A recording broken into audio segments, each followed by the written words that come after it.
Doctor Babasaheb Ambedkar Marathwada university Chhatrapati Sambhajinagar UGC Malviya mission teacher training centre के अंतर्गत भी मेरा नाम डॉक्टर संजय डाबके है। रोल नंबर 16 है। मैं आज सूक्ष्म अध्ययन यानी कि माइक्रो टीचिंग के बारे में जानकारी दे रहा हूँ। माइक्रो टीचिंग में 7 स्टेप होती है। उसमें से मैं प्रास्ताविक यानी कि इंट्रोडक्शन इनके बारे में जानकारी देने जा रहा हूँ। आज हम सूक्ष्म अर्थशास्त्र के अध्ययन में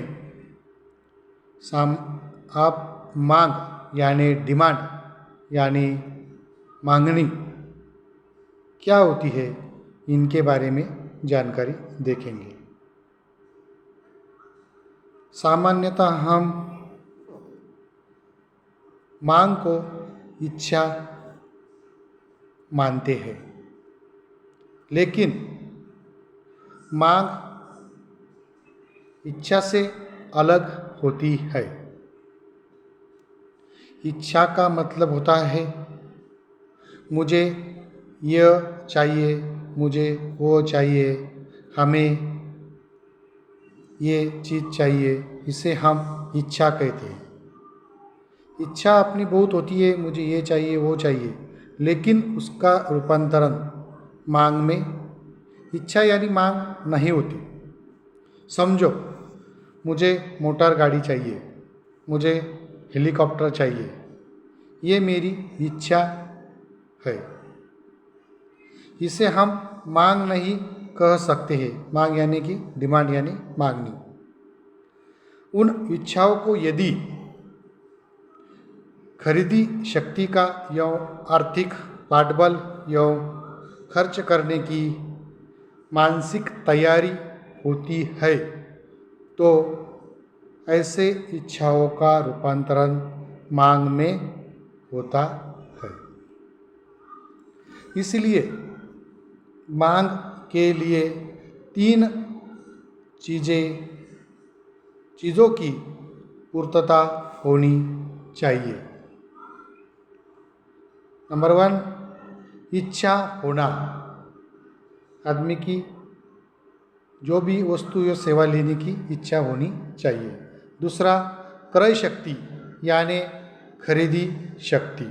इसके लिए आर्थिक पाठबल यानी पैसा होना चाहिए।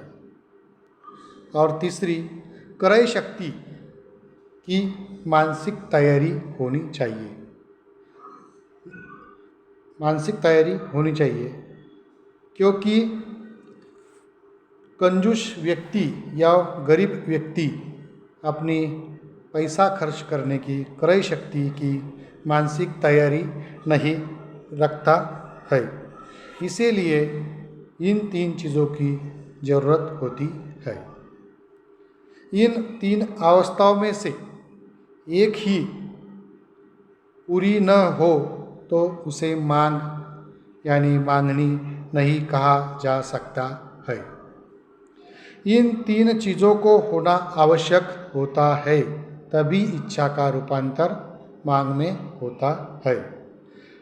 हम आज मांग की संकल्पना क्या है, इनका इंट्रोडक्शन यानी उनकी प्रस्तावना हम देखने जा रहे हैं। हम लोग वस्तु क्यों खरीदते हैं, इनकी भी जानकारी हम इन प्रस्ताविक में देखेंगे। क्योंकि वस्तु में उपयोगिता होती है, इसी वजह से हम वस्तुओं की मांग करते हैं। उपयोगिता यानी मनुष्य को इन वस्तुओं में जो गुणधर्म मिलता है वो है मानव की गरज यानी उनकी क्षमता पूर्ण करने की ताकत होती है। मांग का अर्थ क्या है, ये हम यहाँ समझेंगे। अर्थशास्त्र में मांग किसी काल या सेवा की वह मात्रा होती है जिसे उस माल या सेवा के उपभोक्ता भिन्न कीमतों पर खरीदने को तैयार है। इसे हम मांग कहते हैं। सर्वसाधारण या सामान्य शब्दों में हम मांग एक विशेष काल या विशेष कीमत पर ग्राहक वस्तुओं एवं सेवाओं की जिन नग संख्याओं को खरीदना चाहता है उसे ही हम मांग कहते हैं। मांग में 2-3 शब्द बहुत ज़रूरी होता है।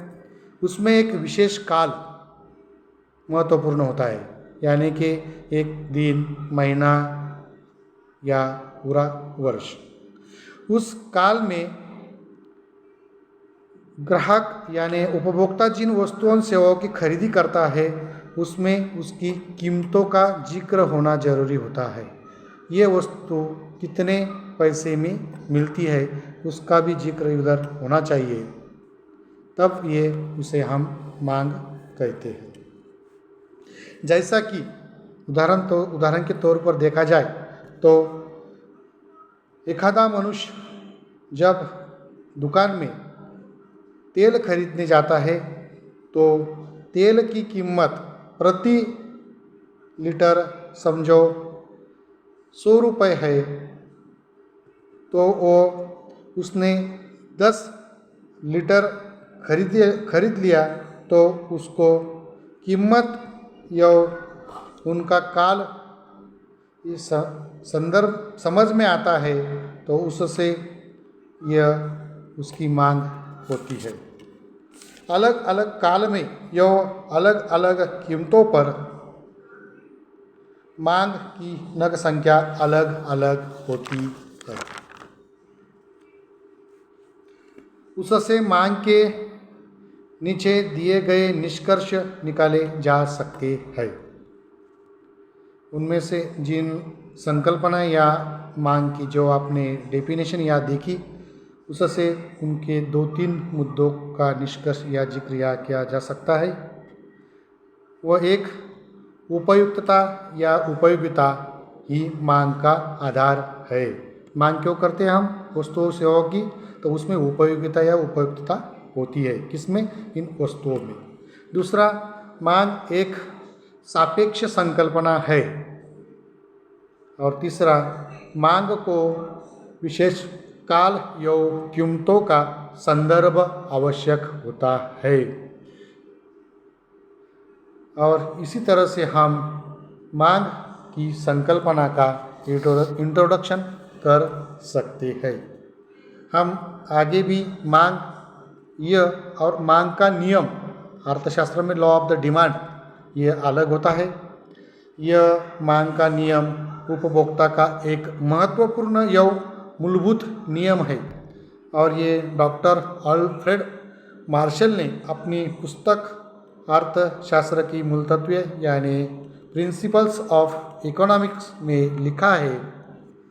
इतर परिस्थितियाँ स्थिर होती है तो कीमत कम होने पर वस्तुओं एवं सेवाओं की मांग बढ़ती है और कीमत बढ़ने पर मांग में कमी या संकोच होता है।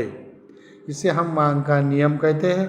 मांग या कीमत का कार्यात्मक या फलनात्मक संबंध जब देखा जाए तो D बराबर F function of in bracket P, D यानी मांग, F यानी फलनात्मक, P यानी कीमत। इनका मांग या कीमत का संबंध व्यस्त, विरोधी, ऋणात्मक होता है। इन मुद्दों के साथ मैं सूक्ष्म अध्ययन यानी कि माइक्रो टीचिंग यहाँ समाप्त करता हूँ। धन्यवाद।